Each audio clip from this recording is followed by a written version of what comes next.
Good morning, everyone. My name is Shannon Craddock, and I'm the Programs and Accreditations Manager at Perry Johnson Registrars.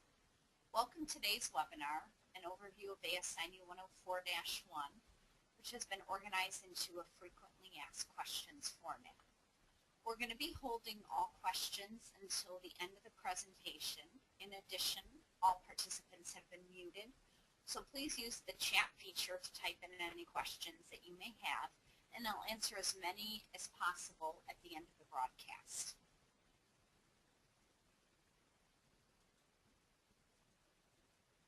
Okay, today we're going to talk about what is the AS9104-1 document. We're also going to talk about the Supplemental Rule 002 and how it relates to the AS9104-1. And the content of today's presentation is organized so that certified organizations such as yourself understand specifically what it is that you need to know and which of these new requirements impact you directly and which requirements impact the certification body and therefore impact you indirectly.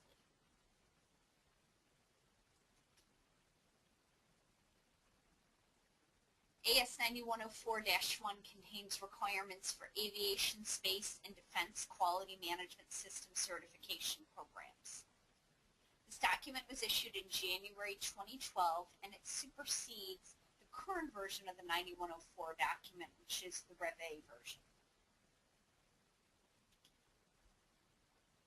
So this essentially is a set of requirements for all bodies, certification bodies, accrediting bodies, training provider approval bodies, training providers involved in the aerospace scheme. As I just stated, there's requirements for AVs such as ANAP, certification bodies such as PJR, certified organizations, many of the participants on today's call, OASIS, requirements for audits and reporting, for AQMS auditors, and other groups. The SR002, or the Supplemental Rule 002, was issued by the IAQG OPMT, the International Aerospace Quality Group's other party management team, and it contains the rules for transitioning to the 9104-1 2012.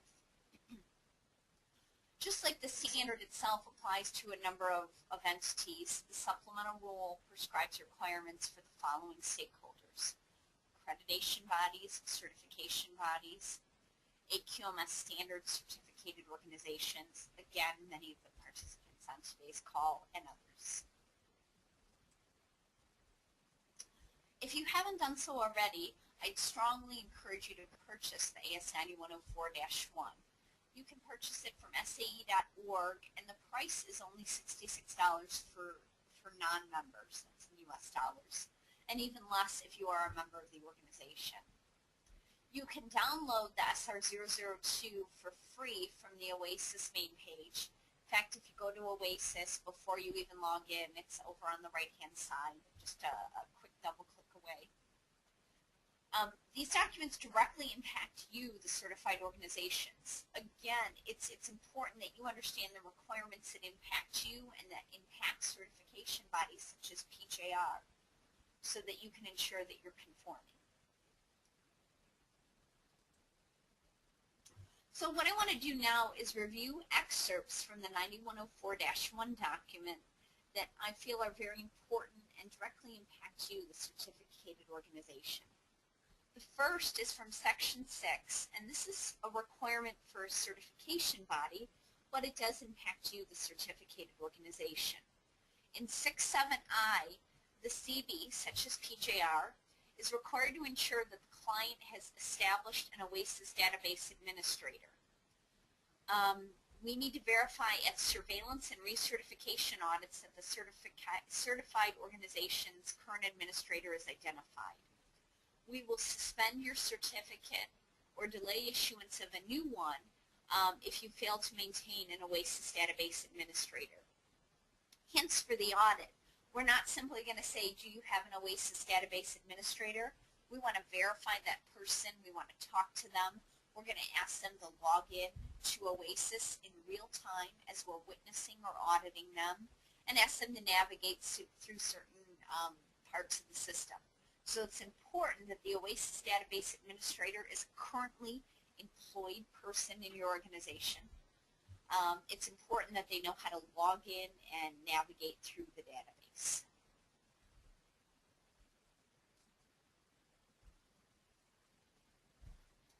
Also from Section 6, I'm going to talk about 6.7J.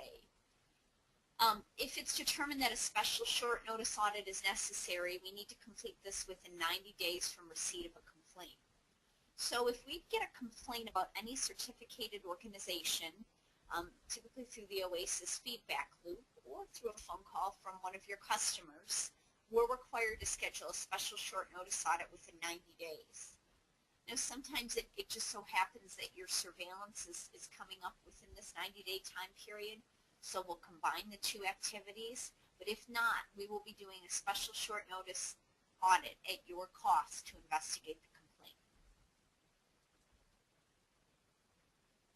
Now from 6.11, the first one is prior to contracting for and conducting AQMS standard audits, we need to ensure that classified material or export control requirements related to CV audit or access are disclosed and included in the service contract and audit planning activities. In fact, our agreement with you, the F3TC, puts the onus on you, the certificated organization, to let us know if there are any material or export control requirements. ITAR is just one example of this. You need to tell us, you're sending in a Canadian auditor, Shannon. That person can't access certain parts of our building or look at certain jobs. And in fact, there's so many jobs you can't send that auditor. You need to have a candid discussion with your scheduler, and the onus is on you to make sure that these requirements are relayed to PJR up front.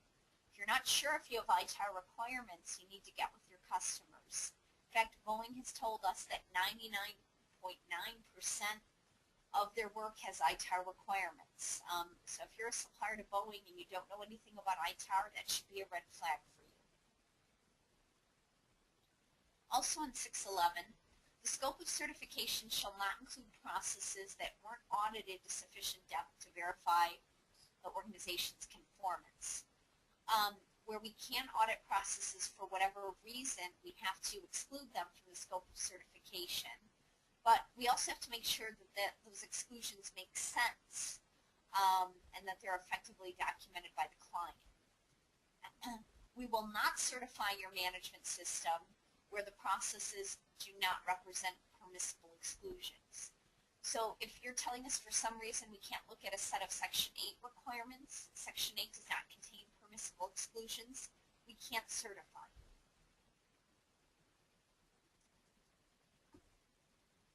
In 6.12, this is a requirement that has hit home for many of our certificated organizations. We will not allow requests for auditor changes without substantiated evidence of improper activity or contract violations. We do, however, have to ensure conformance to rules concerning export controls, auditor nationalities, or confidentiality, conflict of interest challenges. If you don't like a person, if you thought they were too rigorous, we can't change the auditor for that. We can only allow requests for auditor changes with substantiated objective evidence that you've got a valid reason for wanting to change the auditor.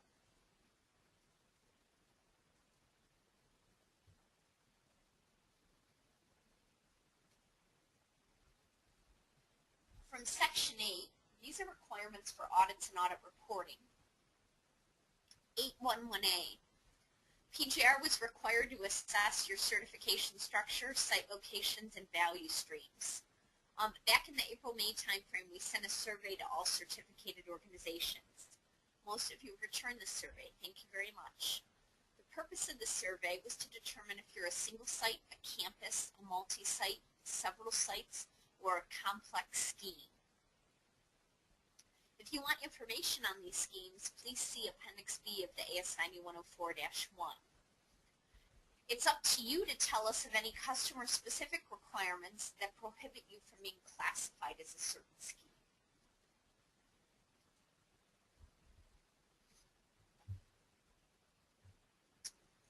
Also from Section 8.2.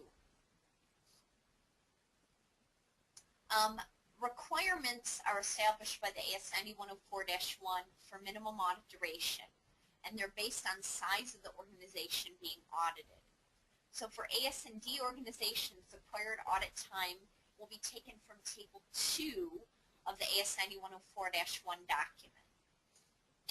We're required to round all calculations up to the nearest half day, and Stage 2 audit activities shall never be less than 1 day for single-site, multi-site, and several-site certification structures. We are not required to reduce audit time below what is prescribed in Table 2 of the AS9104-1 document. In fact, if we do this, we will not be able to enter information about your organization into the OASIS database. Keep in mind, however, that the times prescribed by Table 2 in the 9104-1 document, while no reductions are allowed unless they're specifically defined for individual certification structures, we are expected to increase audit duration if there's high risk, complexity, or an enhanced scope as you move from one audit to another. 822C further elaborates and says that the Table 2 audit time does not include time for non-audit activities, travel from one site to the other, lunch, or extended break times. Also, very important, 822D, this is for on-site audit time only. This does not include auditor time for planning, report writing, or completion of the 9101 standard forms. And if you're taking a look at that 9101 document, you know there are a lot of forms. The OER, the pairs, the audit report. CBs will provide for additional auditor time needed to complete the 9101 forms. And because the auditor has to leave with you Appendix Bs, the nonconformities, and any pairs, the Appendix C forms related to nonconformities, PJR is adding on-site time to every client's audit so that auditors complete this paperwork and meet this requirement of leaving the paperwork on-site with you before they depart. So I'm getting calls from clients that say, my time exceeds the Table 2 time, but they haven't accounted for this additional on-site time we're adding for on-site audit report writing. In addition, we always have our concept of off-site time, where we allow auditors to do the planning and corrective action review. 822E further talks about audit duration. Audit duration shall be calculated in days on the basis of 8-hour days. We are not allowed to program longer hours for a work day. For example, 5 audit days of 8 hours cannot be executed as 4 days of 10 hours. In fact, we may have to reduce the audit time per day to comply with local legislation. And this can only happen if we add additional days to the duration of the audit to ensure the total time requirement is met. Finally, 822F says that auditing of the entire AQMS standard on all shifts is required for initial and recert audits. For surveillance audits, the planning shall include coverage of multiple shifts when the audit plan activities occur across multiple shifts. So on initial and recert audits, we have to audit all the requirements. And because we're auditing all the requirements, we have to audit all the shifts. Chances are on surveillance audits, because we often audit the manufacturing process, except maybe if you're on a semi-annual surveillance, we're going to audit all shifts as well.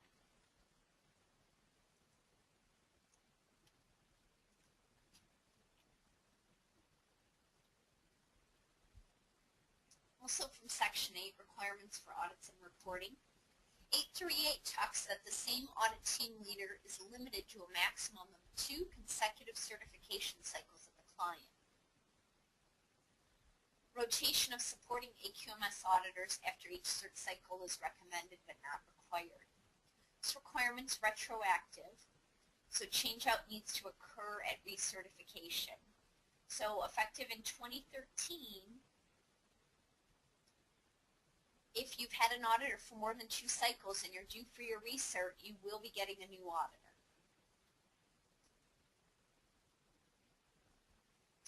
Also in Section 8, there's some interesting requirements related to the transfer of certificates. 8.8b says that no certificate transfer between 2 certification bodies shall occur when the CB controlling the existing certificate has nonconformities documented that are awaiting corrective action, closure, and acceptance, unless that current CB has ceased its operating activities or is unable to close out the corrective actions. So you can't transfer to another CB in order to avoid closing out many nonconformities from an audit event. 8.8c says that the transfer of existing certificates expiring within the next 12 months requires a Stage 1 and a Stage 2. So if you're transferring within the last year of your certificate's validity, we don't do a recertification audit. We do a Stage 1 and a Stage 2 audit. And 8.8d says that the accepting CB shall ensure that prior to certificate issuance, a special audit, and that's an on-site audit, is carried out by an AEA to confirm the validity of the certificate being transferred. So if you're transferring with more than a year remaining on your existing certificate, we can't just come out and do the required audit. We have to do a special on-site audit first to make sure that the validity of the certificate issued by the existing CB is in good standing. Okay, that concludes the lecture and presentation format of today's presentation. And now I'm going to look at any questions that have been typed into the chat feature. Please bear with me as I read through those and make sure that I answer as many as possible.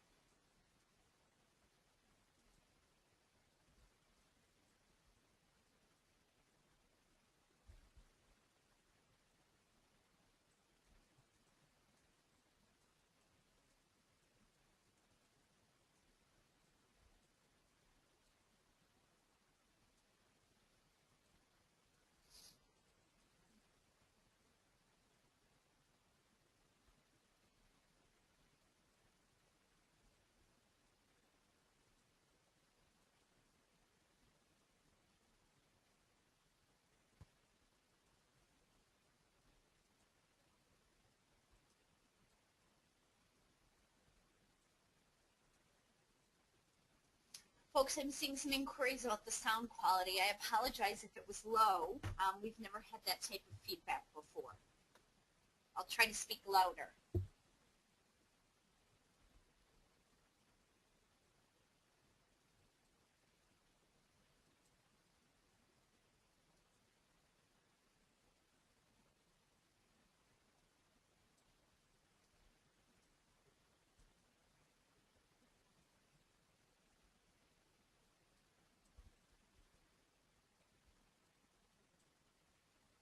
Don't have any questions related to the technical portion of today's presentation. Just going to wait a few more minutes to see if any come in.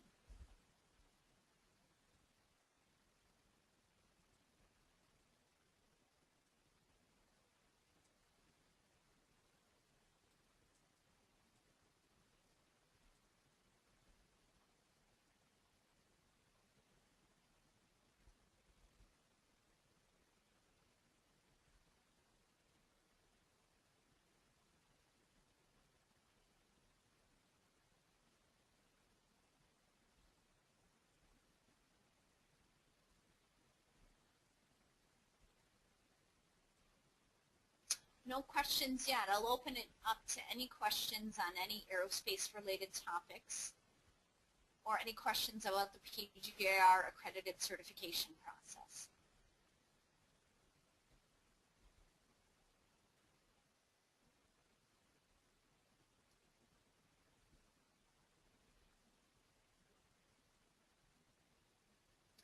While we're waiting, I'd like to inform you that you can check out our website, www.pjr.com,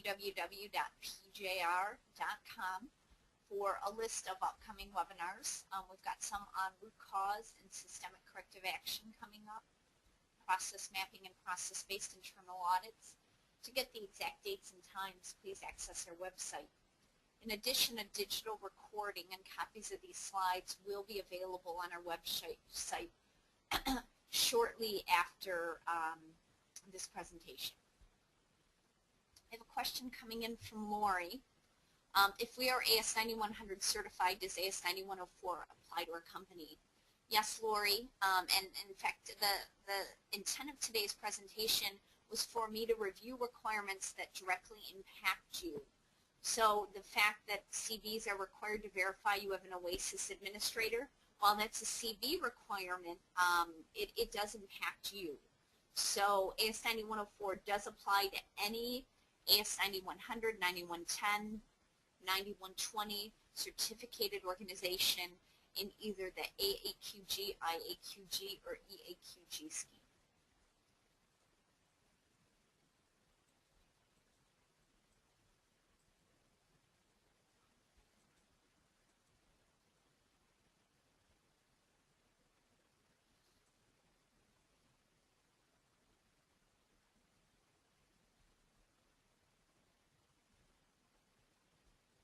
Wait just a few minutes to see if there's any other questions.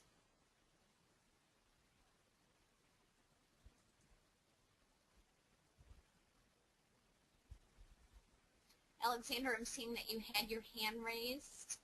If you have a question, please type it into the chat or question feature.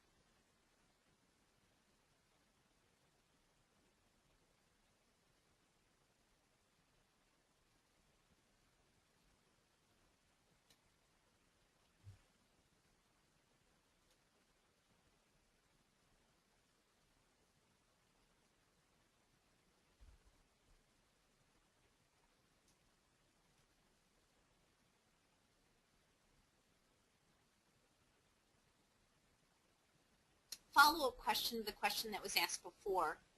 I just said that 9104 pertains to all organizations, and we got a follow-up question. Will we then be AS9104 certified as well as 9100, or are there two separate audit certificates?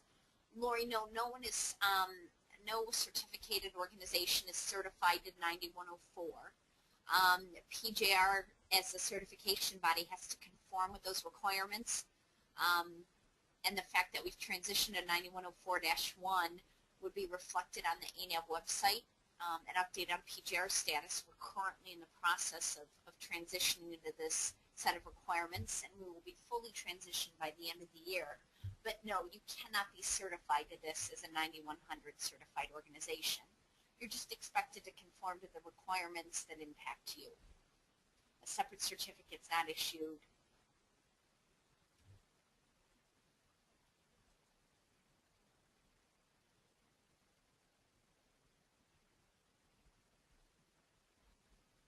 I'm going to wait just a few more minutes, folks.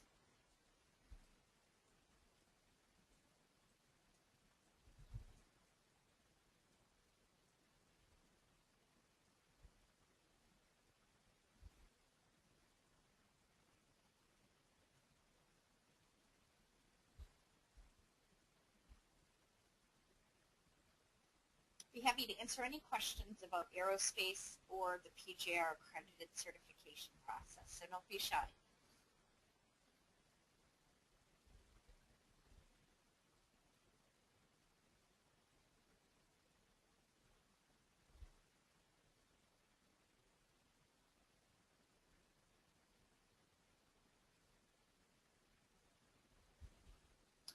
Carl, the presentation will be available for review after the webinar as well as a digital recording. Please visit our website, www.pjr.com.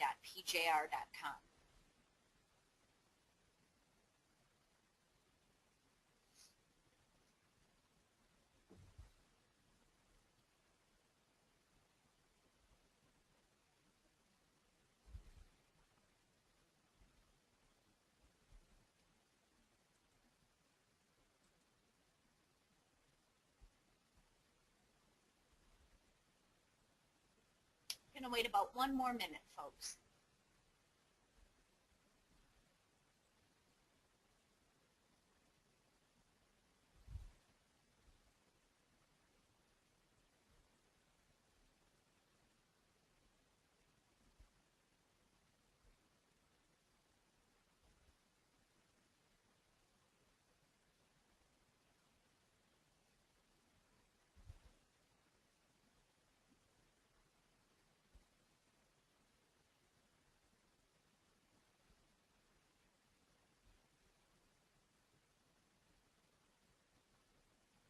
Thank everybody for your time today. I hope you found this webinar helpful. Again, please visit our website for a digital recording of this webinar, for information on future webinars, and I wish you all a happy and safe holiday season. Thank you very much.